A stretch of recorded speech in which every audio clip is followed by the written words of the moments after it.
Well, my dear Jean, at last we meet. I only wish it had been under pleasanter circumstances. I did business with your father for many years. And though we never met, we corresponded for over a decade. He was enormously proud of you, Jean.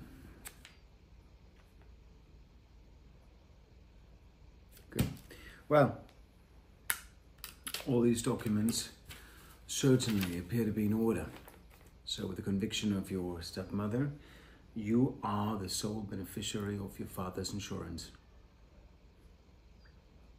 I do hope that the money provided for you offers some solace.